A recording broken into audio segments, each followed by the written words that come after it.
Nos toca ahora es entonces artrosis. Ya prometo que esta la vamos a hacer más corta porque también hay menos cosas que decir, aunque de igual manera hay que comprender cómo es la osteoartrosis para poder hablar igual de su manejo. Para artrosis se ha usado varios términos. A ver, avanza.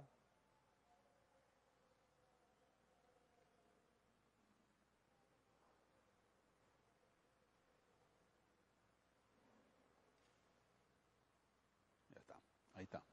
Entonces, históricamente, si uno consulta algunos textos, los más antiguos podrían decir enfermedad articular degenerativa, otros artrosis, después osteoartrosis, pero todos estos términos en realidad están en desuso, porque el nombre correcto es osteoartritis. Como vicio, decimos artrosis, ¿no? OA, ¿no? Pero el término correcto es osteoartritis. Y la osteoartritis es una enfermedad que tiene que ver con esta parte de la articulación que se llama el cartílago articular. Aquí hemos puesto esta gráfica para comparar esta mitad, que es la normal, con esta otra mitad, que es la anormal. Ustedes saben que el hueso, la articulación tiene por fuera su cápsula, un poco más adentro la membrana sinovial, el cartílago articular, la línea naranja correspondería al hueso subcondral y luego está el hueso propiamente dicho. La artritis reumatoide es una enfermedad que afecta a la membrana sinovial, es decir, a esta parte de acá, pero la osteoartritis es una enfermedad que afecta al cartílago articular. Entonces, eso es una enfermedad del cartílago articular. Ese es el primer concepto que tenemos que tener adelante. Es una enfermedad que se presenta en general en su forma primaria, por encima de los 45 años, generalmente, y su frecuencia va en incremento conforme se progresa con la edad. Por ejemplo, se estima que en la población adulta es un 12%, pero miren, cuando hacemos un corte en la población mayor, las frecuencias son mayores.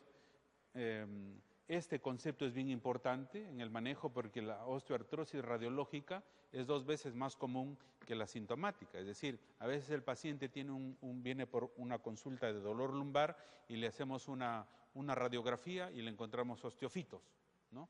Y entonces la pregunta es, ¿existe una relación causal entre la lumbalgia y los osteofitos? Porque la verdad es que si lo tomamos a 100 personas mayores podemos encontrar osteofitos en un grupo importante de los pacientes, pero no todos tienen síntomas. Es decir, hay una disociación entre lo que es clínico y lo que es radiológico. Muchas veces no hay dolor, ¿no? Una imagen de osteoartrosis no es prueba, por eso, que la osteoartrosis sea la causa del dolor del paciente, ¿no? Es decir, no porque viene con un dolor lumbar y yo le encuentro a cambios de osteoartritis en la columna y le digo, sí, eso es por osteoartritis. Puede ser el músculo, puede ser el nervio, puede ser una serie de otras cosas, ¿bien? Entonces, es bien importante. Es importante reconocer para nuestro diagnóstico que la osteoartritis, ¿no?, tiene una distribución bastante peculiar en el organismo. Es decir, por alguna razón, no todas las articulaciones son afectadas con predilección por la artrosis. Por ejemplo, en este esqueleto nos muestra, o este diagrama nos muestra, los sitios que son muy frecuentemente afectados son los que están en negro. Entonces vamos analizando el miembro superior. Por ejemplo, frecuente, común en articulaciones, en miembro superior, articulaciones interfalángicas distales, articulaciones interfalángicas proximales, primera carpo-metacarpiana, mucho más difícil las metacarpofalángicas, pocas veces, ¿no?, y acromio clavicular. Pero miren, la muñeca, o sea, la radiocarpiana y el codo, están relativamente respetadas. Es decir, si mi paciente viene con un codo hinchado, una muñeca hinchada, es su artrosis. Bien difícil, ¿no? Por ubicación, por la distribución topográfica del compromiso, no es así. Miembro inferior, cadera, rodilla, primera metatarsofalángica. el resto está casi preservada, ¿no? Muy pocas veces la mediotarsal, ¿no? Pero está relativamente respetado el tobillo, la muñeca, el codo y las interfalángicas o las metacarpofalángicas, en especial la cuarta y quinta. Entonces, en reumatología siempre decimos, o sea, hay que ver cómo está comprometido, hay que contar las articulaciones, pero no solamente eso, sino que hay que ver cuáles son las articulaciones que están comprometidas y cuáles son las articulaciones que están respetadas. Hay una diferencia importante, por ejemplo, entre artritis reumatoide y osteoartrosis, solo mirando a la distribución, porque si uno mira la distribución, la artritis reumatoide respeta las interfalángicas distales, están comprometidas las proximales, están comprometidas las metacarpofalángicas y la muñeca, pero están respetadas las interfalángicas distales, ¿no? A la inversa, ¿no? En la osteoartritis está respetada la muñeca, relativamente respetada las metacarpo, ¿no? Comprometida la primera carpo metacarpiana, las interfalángicas proximales y las interfalángicas distales. Entonces, habíamos mencionado que es una enfermedad del cartílago articular. Y el cartílago articular está compuesto casi el 80% del cartílago es agua.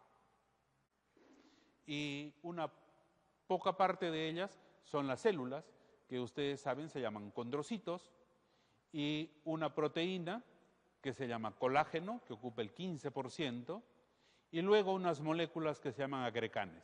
Entonces, si queremos acordarnos fácil, agua, células, colágeno, agrecanes. Esa es la composición del cartílago articular. Y para manejar la osteoartrosis tenemos que entenderla, ¿no? Porque, por ejemplo, del colágeno del cartílago articular, el 80% del colágeno es un colágeno de tipo 2. Y hay otros tipos de colágeno que son proporciones mucho menores. La mayor parte del colágeno articular es colágeno de tipo 2. Entonces, doctor, ¿puedo tomar colágeno para mejorar mi artrosis? Uno, el colágeno es una proteína, ¿no? Se va a digerir por todas las enzimas del tracto digestivo y va a llegar ¿a qué? A aminoácidos, ¿no es cierto? ¿Y ustedes conocen alguna ruta metabólica, bioquímica, por la cual diga que los aminoácidos se van a ir y van a entrar al cartílago articular? No hay, ¿no? Entonces, colágeno, primer punto, no hay una vía metabólica que diga que el colágeno se va a ir y que con péptidos hidrolizados o no hidrolizados va a llegar hasta el cartílago articular. No hay. Segunda pregunta, ¿y qué colágeno va a tomar? ¿Qué tipo? Ah, no, sí, el cartílago de tiburón, ¿no?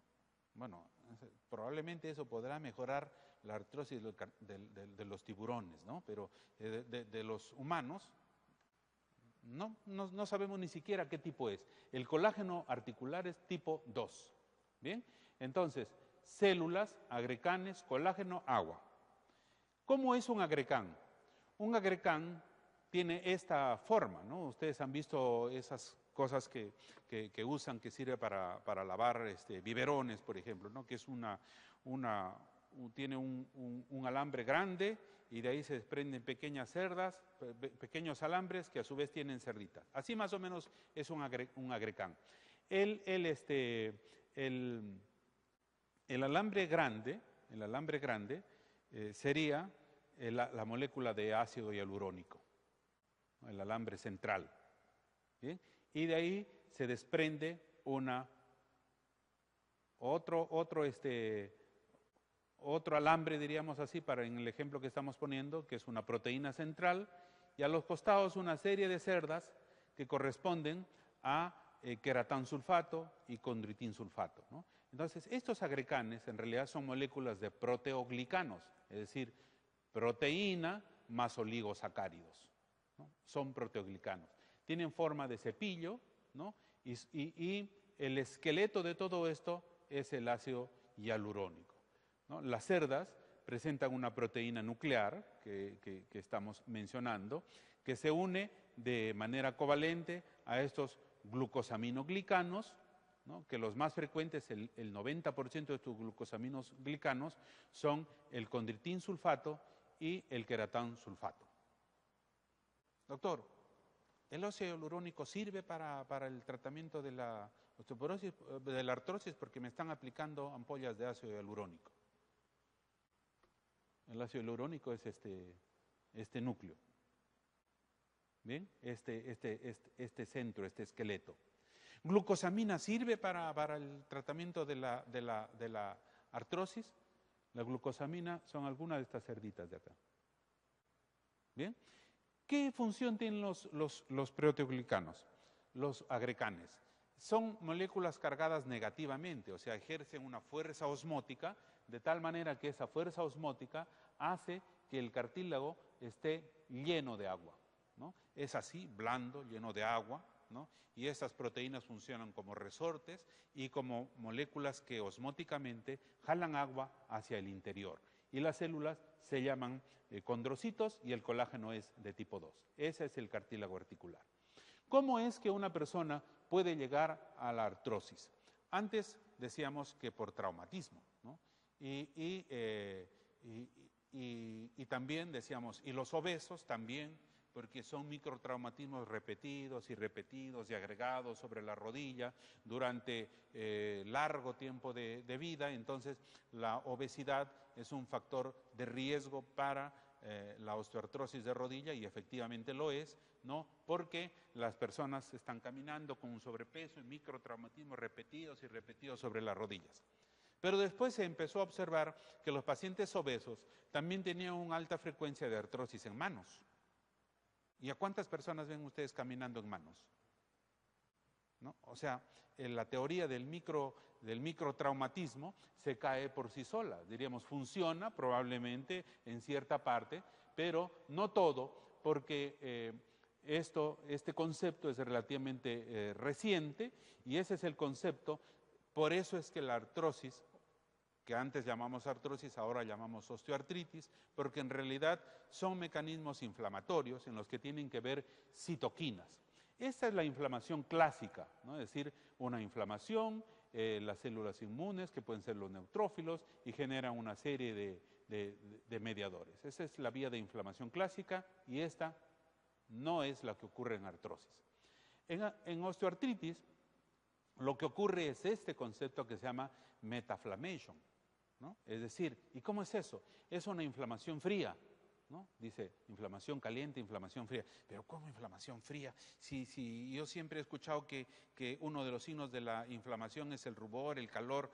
Ese nombre le han puesto mientras lo vamos entendiendo mejor. Lo cierto es que esta inflamación se forma por mediadores en el tejido adiposo, obeso, ¿no?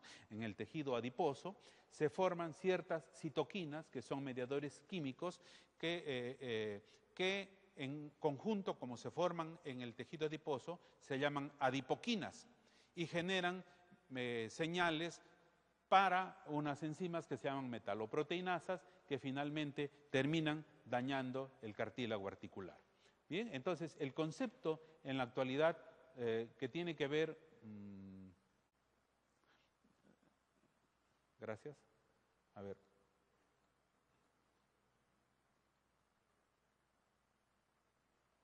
Nos hemos ido hasta... Bueno, disculpas, a ver. Por favor, si la pones donde estábamos. Ahí, en la 9. Gracias. Bueno, con las disculpas del caso, creo que mi dedo es muy gordito y presiona mucho. Entonces, decíamos que se forman ciertos mediadores químicos que terminan en conjunto llamándose adipoquinas, que son mecanismos proinflamatorios que generan una respuesta inflamatoria. Aquí está la leptina, está todos los mediadores que se forman en el síndrome metabólico, ¿no? Entonces, esa es la teoría actual para la formación o en la patogenia de artrosis. Entonces, diríamos, hay una parte que es mecánica, sí, que tiene que ver con el traumatismo, pero hay una parte que es inflamatoria también y que tiene que ver con adipoquinas, ¿no? Y entonces esta teoría ha venido a unificar todo, y resulta que en la actualidad el concepto que tenemos de artrosis es esta, es decir, una serie de de estímulos mecánicos que pueden ocasionar en los pacientes obesos, que finalmente terminan con mecanismos proinflamatorios, ¿no? Es decir, estos son factores sistémicos y factores mecánicos locales. Es decir, es la conjunción de una serie de factores. Este artículo, por ejemplo, que ya no es tan nuevo, más o menos del 2013 creo dice acá, no dice, la osteoartritis es una enfermedad inflamatoria. Entonces, aquí empezaron los conceptos para llamarle osteoartritis, no es osteoartrosis, ¿no? En realidad es un problema inflamatorio. ¿Bien? El dolor en los pacientes es dolor principalmente mecánico y el principal problema de la osteoartrosis es el problema del dolor. Así como la osteoporosis es una enfermedad que nos importa por la fractura vertebral, que a su vez se asocia con mayor riesgo de morbilidad y mortalidad, la osteoartrosis, el problema es el dolor. Bien, entonces el manejo está dirigido principalmente al manejo del dolor. La osteoartrosis puede clasificarse de varias formas, puede ser primaria, secundaria, esos términos están actualmente en desuso. Lo que más usamos es para referirnos a localizada y generalizada, y entonces tenemos que hablar por regiones. La osteoartrosis en manos afecta comúnmente a las interfalángicas distales, proximales y metacarpofalángicas. Menos del 10% a las metacarpofalángicas, y en este orden, el índice, el medio y el pulgar. La cuarta y quinta usualmente respetadas, ¿no? Entonces vemos esta formación que cuando ocurre en las articulaciones interfalángicas distales se llaman nódulos de Everden, y cuando ocurre en las interfalángicas proximales se llaman nódulos de Bouchard, ¿no? Y es una forma de artrosis que se llama artrosis nodular. Esta artrosis a veces puede erosionarse y entonces dar una forma erosiva. Eso es importante para el diagnóstico diferencial, sí lo es, ¿no? Porque la artritis reumatoide es típicamente la forma erosiva de compromiso articular, de artritis. Pero las erosiones están ubicadas en primer lugar en diferentes articulaciones porque son muñeca, metacarpofalángicas, interfalángicas proximales. Estas son interfalángicas proximales o distales, es la primera diferencia. Y la segunda es que es la ubicación. Las erosiones de la artritis reumatoide son donde se repliega la membrana sinovial. Las erosiones de la artrosis son erosiones más bien centrales porque son la zona del cartílago articular.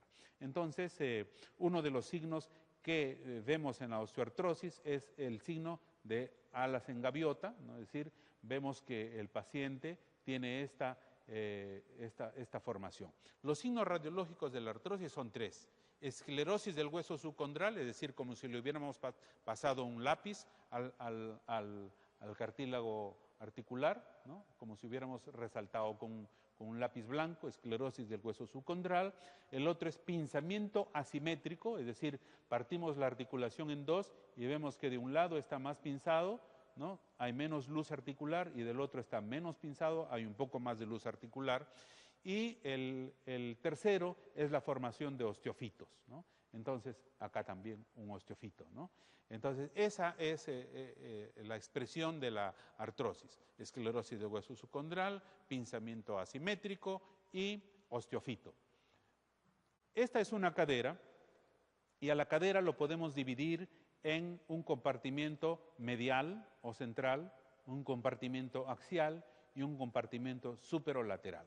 Como hemos dicho que es un pinzamiento asimétrico, hay artrosis a predominio superolateral, artrosis a pinzamiento medial, y la más difícil de distinguir es la axial, porque si pinzamos axialmente el pinzamiento casi va a ser prácticamente simétrico, ¿no? Entonces, pinzamiento asimétrico nos da la superolateral porque pinza acá, deja libre acá, pinza acá, central, y deja libre acá.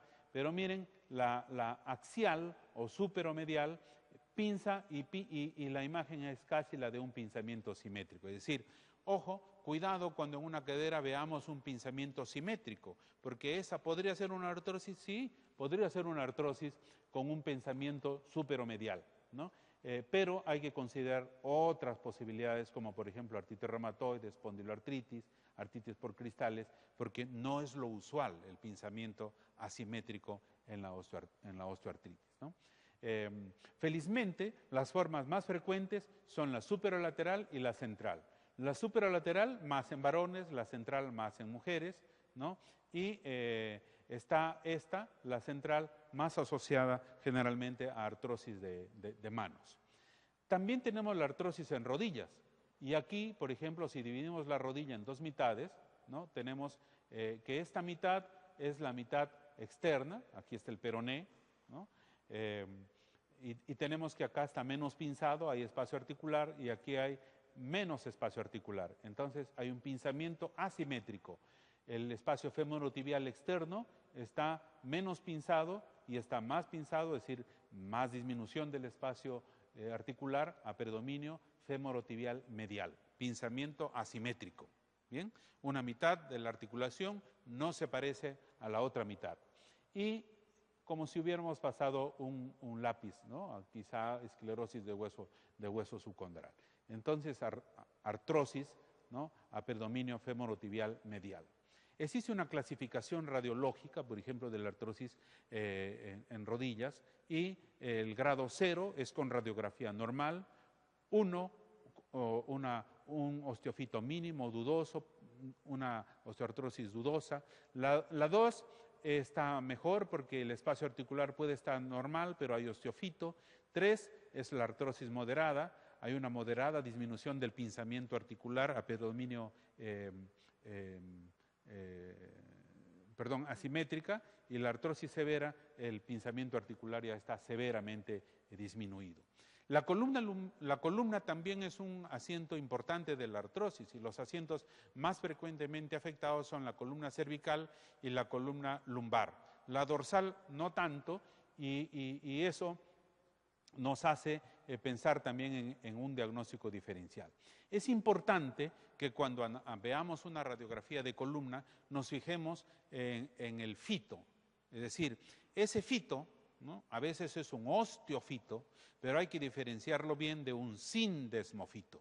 Osteofito igual artrosis, sindesmofito igual espondiloartritis, ¿no? Que es un grupo diferente de enfermedades, ¿no? Ahí está la espondilitis anquilosante, la asociada a artritis psoriásica, y el sindesmofito es vertical, un puente fino, delgado, de orientación vertical, y es un puente óseo delgado que une las vértebras una con otra. Ese es un sindesmofito y significa espondiloartritis. Luego tenemos, por ejemplo, un osteofito, es grueso, grande, de orientación horizontal, ¿no? A veces se puede fusionar con el de arriba, pero miren, es grueso, ¿no? Y ese es un osteofito, ¿no? Entonces es un osteofito, esto significa artrosis.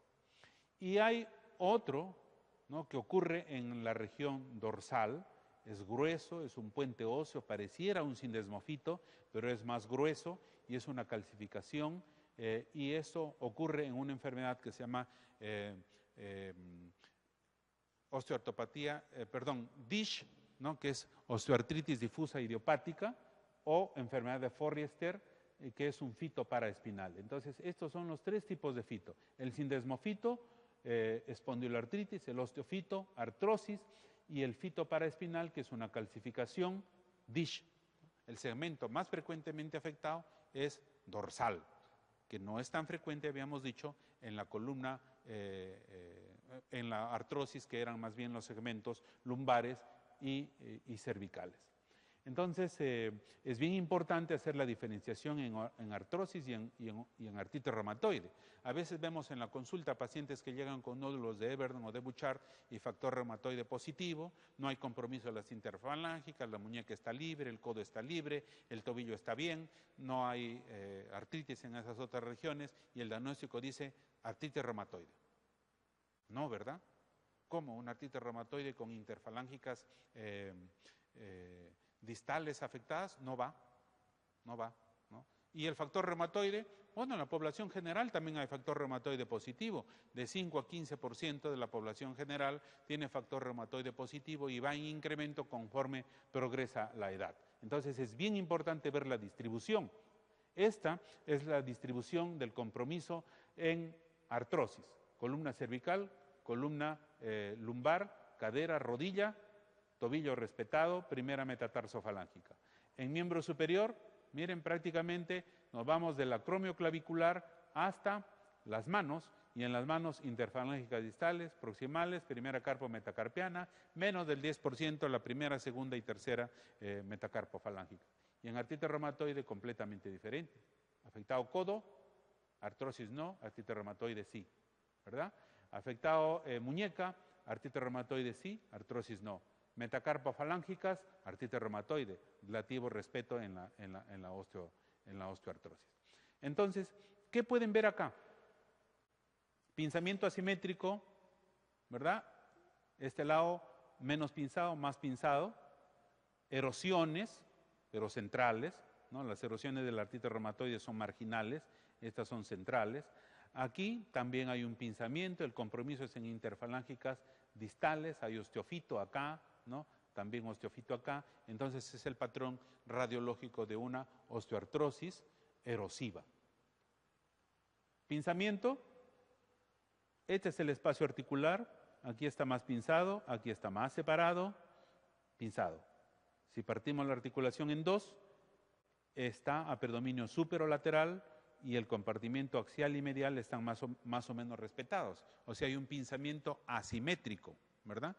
¿Hay esclerosis del hueso subcondral? Sí, hay esclerosis del hueso subcondral. Pareciera insinuarse un osteofito acá también. Entonces, tres características: pinzamiento asimétrico, esclerosis del hueso subcondral y osteofito. Erosiones, a veces en las formas erosivas en manos, ¿no? Entonces, este es el patrón radiológico de una artrosis en cadera. Una radiografía de rodillas. ¿Pinzamiento asimétrico? ¿Sí o no? Sí, ¿verdad? El femorotibial medial más pinzado que el femorotibial externo, esclerosis del hueso subcondral, sí, me parece que también, un osteofito que se insinúa acá, ¿no? También algo por acá. Entonces es el patrón radiológico de una osteoartrosis. Columna, ¿no? Osteofito, ¿verdad? Miren, no es un puente entre vértebras, es un fito, sí, pero es un osteofito de artrosis. Y acá vemos una línea negra, ¿no? Eso se llama el signo del vacío o vacuum, que significa compromiso del disco intervertebral. ¿El disco de qué está hecho?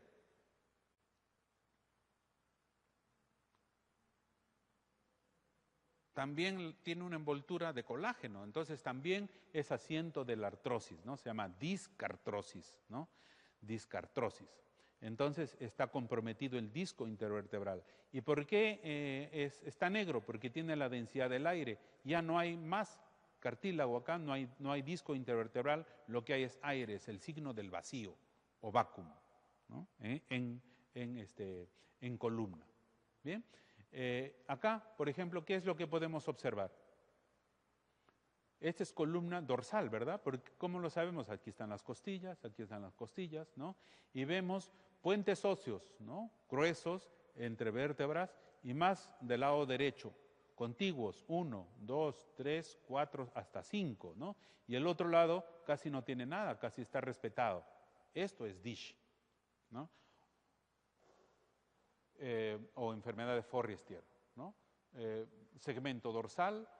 Si esta paciente tenía la columna lumbar respetada, cervical respetada, pareciera un osteofito, pareciera, pero es un puente entre vértebras y qué raro que compromete más el segmento dorsal, asimétrico, y los criterios para DISH son que estos puentes sean más de 3 contiguos y generalmente del lado derecho en la región dorsal. Se confunde, ¿no? Entonces, ¿cómo está el manejo de la osteoartrosis, ¿no? Primero, ya hemos dicho, hacer un buen diagnóstico, ¿no?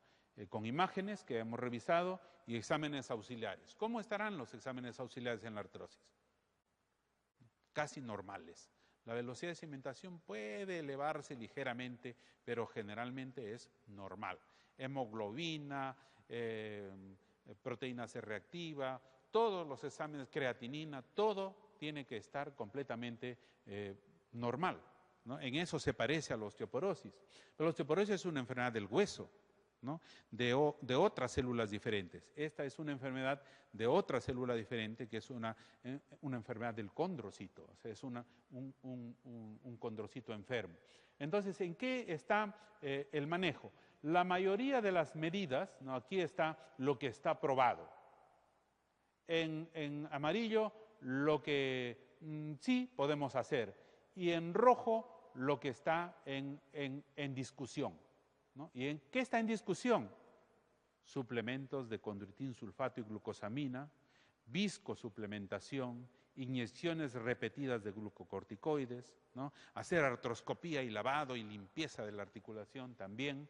Y entonces en el núcleo del manejo de la osteoartrosis podemos tener tres niveles, ¿no? Lo que está plenamente demostrado, manejar el peso, si hay sobrepeso u obesidad, que es importante, porque de ahí está saliendo el problema con las adipoquinas, educación, asesoramiento al paciente, fortalecimiento, entrenamiento físico, ¿no? Mejorar la masa muscular, manejar el dolor, lo más cercano que tenemos es paracetamol, AINES tópicos, funcionan en la artrosis, ¿no? Los AINES tópicos, existen metaanálisis que en realidad ayudan para el manejo del dolor, ¿no? Y en el nivel 3 del manejo están otras cosas, los AINES, en especial los COXIPs, ¿no? El manejo con infiltraciones, terapia física, ¿bien? Los pacientes que tengan una enfermedad muy avanzada que no responda pueden beneficiarse de prótesis articulares, ¿bien? Hay otras medidas como son capsaicina, por ejemplo, que es una forma de ají que sacaron los mexicanos al mercado, que estimula la sustancia P y que no se sabe si funciona por ese camino, porque en realidad al paciente le resulta ardiendo más la piel y termina olvidándose del dolor articular. Entonces podemos agrupar las estrategias de tratamiento en 3 grupos. La forma de manejo no farmacológico, que es algo que no debemos olvidar. Manejar el peso del paciente, educación del paciente, ¿no? Decirle que esta es una enfermedad y hay mucho que hablar sobre esto porque los pacientes dicen que se toman cartílago de tiburón, que se toman vitaminas, que les ponen vitamina C, que les ponen esto o lo otro, y la verdad es que nada de eso funciona. Entonces, la forma como tenemos que enfocar el manejo de la artrosis es, la primera pregunta es, ¿qué es lo que queremos? Y hay 2 objetivos, ¿no? Así como tenemos en artritis reumatoide un objetivo que es el manejo de los síntomas, también este es un objetivo en artrosis. ¿Cuál es el síntoma? El dolor, ¿no? Y el otro objetivo que nos podemos trazar es el detener la progresión de la enfermedad. Eso en artritis reumatoide es un objetivo real. En artrosis, en el momento, no existe un medicamento que esté en el mercado disponible que haya demostrado que detiene la progresión de la artrosis. Entonces la pregunta es, doctor, ¿puedo tomar glucosamina para la artrosis? Y la pregunta es, ¿con qué objetivo? Porque eso me detiene el avance y regenera el cartílago. Falso. Dice, ustedes ven en las farmacias, dice regeneradores del cartílago y una serie de medicamentos. Ningún medicamento en la actualidad es un regenerador del cartílago. Ninguno. No hay uno que haya demostrado de manera consistente en varios estudios que regenera el cartílago. Todo lo que tenemos en la actualidad para el manejo de la artrosis es para el manejo del dolor. ¿La glucosamina funciona para el manejo del dolor? Sí, en muchos pacientes después de un ensayo de varias semanas de tratamiento funciona. Entonces, aquí están las opciones farmacológicas para el tratamiento. Oral, paracetamol, AINES, porque algunos pacientes, y hemos dicho que es osteoartritis, entonces cursan con derrame articular y dolor, duloxetina, opioides, y en esto que se llama CISADOA, están los medicamentos para el manejo del dolor, pero que son de acción lenta. Ahí está la glucosamina, están los aceites de palta y soya, por ejemplo, está también uno que se llama diacereína, ¿no? Y todos esos son medicamentos de acción lenta para el manejo del dolor. Este concepto es importante porque uno puede, tengo un paciente que no quiere tomar paracetamol, le cae mal, no le controla el dolor, tiene contraindicaciones para usar antiinflamatorios no esteroideos, entonces yo puedo usar glucosamina, seguro, ¿no? Pero tengo que decirle al paciente que ese no es un regenerador del cartílago, 1. 2, que lo que vamos a buscar es manejar el dolor. Y 3, que es un medicamento de acción lenta, ¿no? Es decir, si el paciente lo toma, se va a la consulta el lunes, ustedes no esperen que el viernes ya esté bien, porque es un medicamento de acción lenta y generalmente 6 a 8 semanas a dosis de glucosamina de por lo menos 1500 miligramos puede funcionar para el manejo del dolor en algunos de estos pacientes. Entonces, la primera, ¿cuál es el objetivo primario en el manejo de la artrosis? Es el manejo del dolor, cosa que no es tan sencilla, ¿no? La primera línea es el paracetamol, podemos usar, hay también paracetamol con tramadol, podemos usar un AINE tópico, podemos usar un AINE por vía sistémica, si no funciona podemos usar glucosamina, podemos usar también duloxetina, por ejemplo, que es para el manejo del dolor, del dolor neuropático también, porque el cartílago es avascular y no tiene nervios. Entonces, ¿de dónde duele? ¿Por qué duele? Duele porque se empieza a exponer el hueso subcondral. Hasta ahí llegan nervios y hasta ahí llegan vasos, ¿no? Entonces, cuando empieza a exponerse el cartílago articular, porque se daña el cartílago articular y se expone el cartílago subcondral, esas terminaciones nerviosas también empiezan a irritarse. Entonces, el dolor en la artrosis puede tener también un componente neuropático. Por eso es que algunos medicamentos que se usan para el tratamiento del dolor neuropático pueden funcionar en artrosis. Ahí está duloxetina, por ejemplo, ¿no? Entonces, los antiinflamatorios son un recurso importante también para el manejo del dolor, pero esta es una población especial de pacientes, ¿no? Porque estamos hablando de gente mayor, ¿no? Que pueden, conforme progresa la edad, de por sí, por el progreso de la edad, tener mayor riesgo de lesión gastrointestinal por los antiinflamatorios. Y porque conforme progresa la edad, también los problemas cardiovasculares van importando. Entonces, lo que tenemos que manejar es una tabla de este tipo, donde por favor, si podría retroceder, ¿no? Donde yo, cuando voy a usar un antiinflamatorio no esteroideo, tengo que hacerme la pregunta de si mi paciente tiene riesgo cardiovascular y riesgo gastrointestinal. ¿Cuál es un paciente adecuado para usar un antiinflamatorio no esteroideo? Aquel paciente que tiene un riesgo cardiovascular bajo y un riesgo gastrointestinal bajo. Era la anterior, pero si no la podemos... Ahí está, ¿no? Gracias, ¿no? Entonces, en este paciente podemos usar un AINE. Conforme progresamos en el riesgo, probablemente hay que evitar el antiinflamatorio no esteroideo, usar un COXIB, y si es un COXIB, a veces con un inhibidor de la bomba de protones, ¿no? Por ejemplo, ¿quién no es un buen paciente para usar un antiinflamatorio no esteroideo? Un paciente de 65 años con artrosis, más de 60 años, factor de riesgo para usar antiinflamatorios, y que me diga que alguna vez ha tenido una hemorragia digestiva porque tuvo una úlcera gástrica. Ese paciente, antiinflamatorios, preferiría no. ¿Quién es otro paciente malo para usar antiinflamatorios? Un paciente que nunca ha tenido una hemorragia digestiva, no ha tenido toxicidad gastrointestinal, pero es un paciente que tiene angina, o que alguna vez ha tenido un infarto, o que alguna vez ha tenido un accidente cerebrovascular. Ese es un mal paciente para usar antiinflamatorios no esteroideos por vía sistémica. Bien, habrá que pensar en alguna de las otras alternativas. ¿Y cuáles son esas otras alternativas? Entonces ustedes ven acá que dice drogas para el manejo de los síntomas orales, y aquí está paracetamol, antiinflamatorios, coxib o no coxib, opioides, ¿no? Duloxetina, que habíamos mencionado por qué, los antiinflamatorios tópicos, ¿no? Gel o en crema, ¿no? Parches de lidocaína, capsaicina, podemos algunas veces también usar corticoides intraarticulares sin abusar, ¿no? Inyecciones de ácido hialurónico o viscosuplementación, porque ¿qué maneja? Maneja síntomas.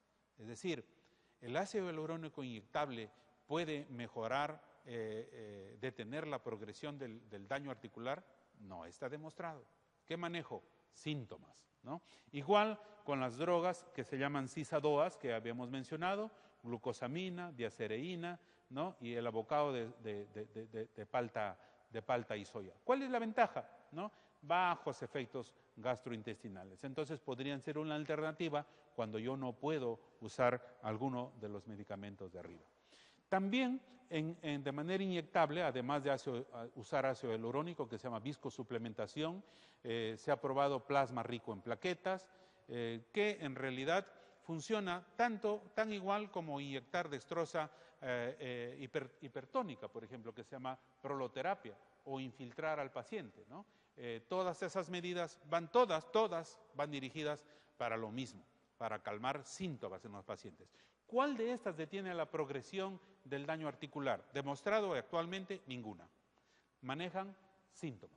Y creo que esta es nuestra última diapositiva. Entonces, el manejo de la artrosis es un arte, porque es el manejo del dolor. ¿Qué voy a usar? Es un arte porque es individual, no hay una fórmula, no hay una guía de manejo, un protocolo de manejo donde nos diga a todos los pacientes primero un antiinflamatorio. ¿Por qué? Porque los pacientes varían mucho de paciente a paciente y el manejo va a hacer elegir cuál va a ser el manejo ideal del dolor. Algún paciente no podré usar la vía oral, tiene toxicidad y está muy inflamada, voy a drenarle y voy a infiltrarlo. Mi paciente puede ser un paciente que tiene artrosis y antecedente de hemorragia digestiva, no puedo usar un antiinflamatorio, probablemente puedo usar un paracetamol combinado con un gel o glucosamina con un gel, o lo puedo infiltrar, o puedo usar ácido hialurónico si es un paciente en quien no tengo otro recurso y no puede usar la vía oral de manera continua. Muchas gracias, eso sería todo lo que tengo que decir. ¿Preguntas? ¿Hay algunas preguntas? Sí. Bueno, queremos agradecerle la participación en este curso al doctor Eduardo Cabello.